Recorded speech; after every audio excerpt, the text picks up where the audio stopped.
गेल्या वेळी जेव्हा दादा भुसे साहेब महाविकास आघाडीमध्ये कृषी मंत्री होते, मी त्यांचा राज्यमंत्री होतो, त्यावेळेस बजेटमध्ये तरतूद झालेली होती आणि द्राक्ष कृषी म्हणजे संशोधन केंद्र हे सांगली जिल्ह्यामध्ये आम्ही मंजूर केलं होतं। सांगली जिल्हा हा महाराष्ट्रातला आणि हिंदुस्थानातला सर्वात अग्रेसर जिल्हा आहे द्राक्ष उत्पादनामध्ये। अध्यक्ष महोदय, गेल्या काही वर्षांपासून अनियमित पाऊस आणि बाजारपेठेत होणाऱ्या चढ उतारामुळे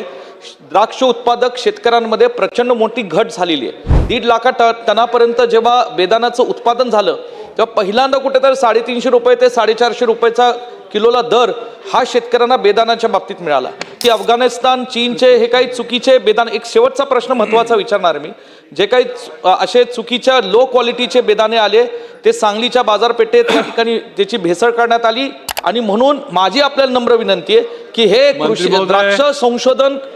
केंद्र हे सांगली जिल्ह्यातल्या आमच्या द्राक्ष उत्पादक शेतकऱ्यांसाठी त्याच्यावर तातडीने कारवाई व्हावी, त्याचा निधी उपलब्ध करून द्यावा। अत्यंत महत्त्वाचा आणि गंभीर प्रश्नावर आज सभागृहात चर्चा चालू आहे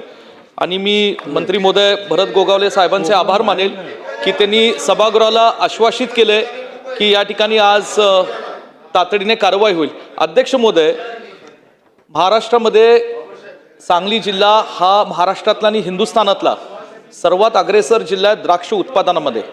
आणि आमचे सहकारी रोहितजी पाटील ते तासगावचं लोकप्रतिनिधित्व करतात,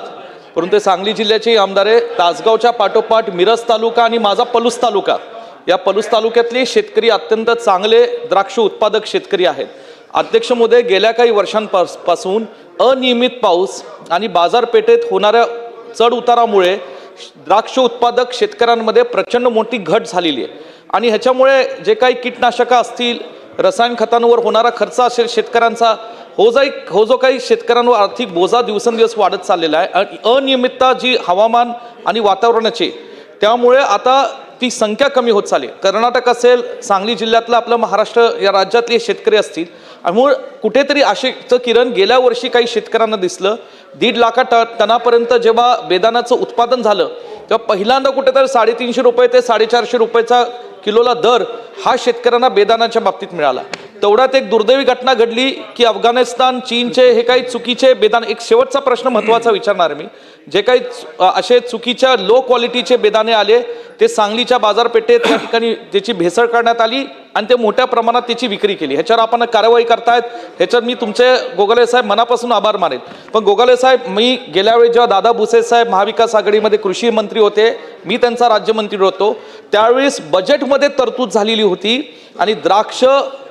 कृषी म्हणजे संशोधन केंद्र हे सांगली जिल्ह्यामध्ये आम्ही मंजूर केलं होतं, कारण नाशिकच्या पाठोपाठ सांगली जिल्ह्यातल्या मिरज, पलूस आणि तासगाव तालुक्यात आणि इतर तालुक्यात सुद्धा हे द्राक्ष उत्पादन शेतकरी मोठ्या प्रमाणात क्वालिटीचे हिरव्या आणि काळ्या प्रकारचे द्राक्ष करतात आणि त्यातनं बेदाण्याचं उत्पन्न चांगलं होतं। तर माझी विनंती अशी आहे की त्याला मंजूर झाली होती, बजेटची तरतूद त्याला झाली होती, कारण द्राक्ष या फळावर जे काही या ठिकाणी दौचा परिणाम होतो त्याच्यावरही संशोधन करून उपाययोजना शेतकऱ्यांना मदतीच्या कराव्या आणि म्हणून माझी आपल्याला नम्र विनंती आहे की हे कृषी द्राक्ष संशोधन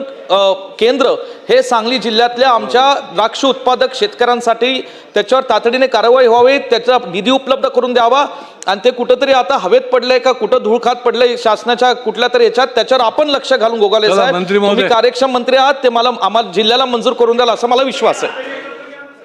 चांगला प्रश्न विचारलेला आहे। जे काय जर ते थांबलेलं असेल तर का थांबलंय हे निश्चितच त्यामध्ये, आणि सांगलीसाठी जर द्राक्षांसाठी हे जर उपयोगी होणारे असेल तर निश्चितच मी मगाही सांगितल्याप्रमाणे मुख्यमंत्री, उपमुख्यमंत्री आणि रोहितने जे प्रश्न विचारला त्याच्यावरती आपल्यालाही बोलवतो आणि हाही विषय त्याच्यामध्ये निगडीत काढून तुम्हाला न्याय देण्याचा प्रयत्न